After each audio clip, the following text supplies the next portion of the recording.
Ang mabuting balita ng Panginoon ayon kay San Juan. Noong panahon iyon, nakatayo sa tabi ng krus ni Jesus, ang kanyang ina at ang kapatid na babae nitong si Maria, na asawa ni Cleopas. Naroon din si Maria Magdalena. Nang makita ni Jesus ang kanyang ina at ang minamahal niyang alagad sa tabi nito, kanyang sinabi, "Ginang, narito ang iyong anak." At sinabi sa alagad, "Narito ang iyong ina." Mula noon, siya'y pinatira ng alagad na ito sa kanyang bahay.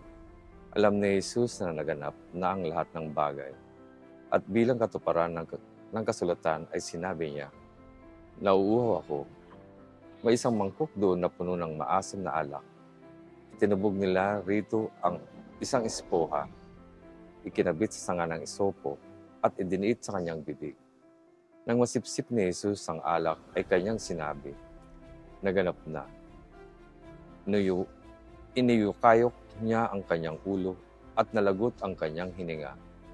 Nung araw ng paghahanda, at ayaw ng mga Hudyo na manatili sa krus ang mga bangkay sa araw ng pamamahinga, sapagkat dakila raw ang araw ng pamamahingang ito.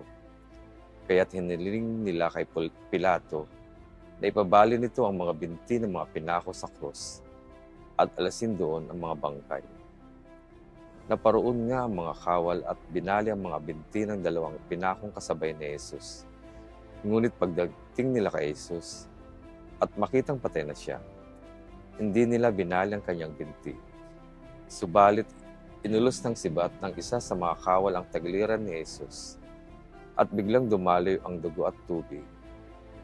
Ang mabuting balita ng Panginoon. Sa Ebanghelong ito, isinasad ang huling sandal bago malagutan ang hininga si Jesus sa krus.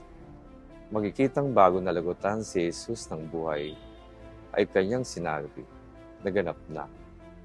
Ito'y nagsilbing pahiwatig na ang pagliligtas ng Diyos sa sangkatuhan ay nasa katuparan na.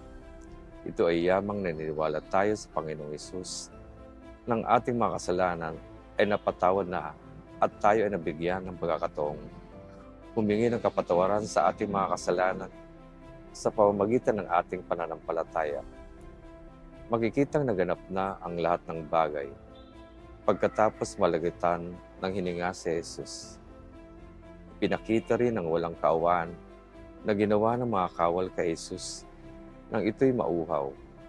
Ngunit binigyan lamang ng maasim na alak bilang inumin ito. Isa ito sa mga katangian dapat na mayroon tayong sangkatauhan, ang pagiging maawain. Dito pinakita ni Jesus na siya'y pinahirapan ng lahat. Pagkus na ipakita pa rin niya ang kaawaan na nararapat sa mga taong nangangailangan at nananalig sa Kanya.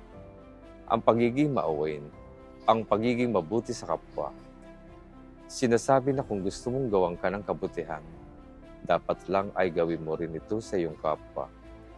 Pinakita sa atin ni Jesus ang kabutihan ng pagiging maawain sa ating kapwa, ay dapat nating itong tularan upang tayo makatulong sa mga taong may pinagdaraanan sa buhay at kanilang maalala na tayong lahat ay may Diyos na patuloy tayong gagabayan, sasamahan, mamahalin, at patatawarin sa kabila ng ating mga kasalanan at hamon sa ating buhay.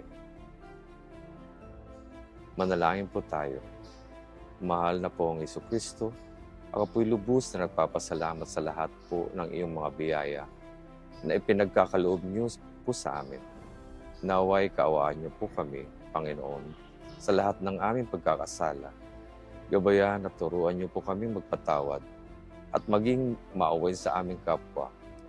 Gawin niyo po kaming instrument upang maging maawain at pagpatawad sa mga nagkasala sa amin, gaya po ng pagpapatawad niyo po sa amin. Panginoon, naway patuloy niyo po kaming biyayaan ng kalakasan ng loob, katawan, at puso upang maging maawain, mapagpatawad, at higit sa lahat, mapagmahal sa aming sarili, kapwa, at sa iyo, Panginoong Hesus. Amen.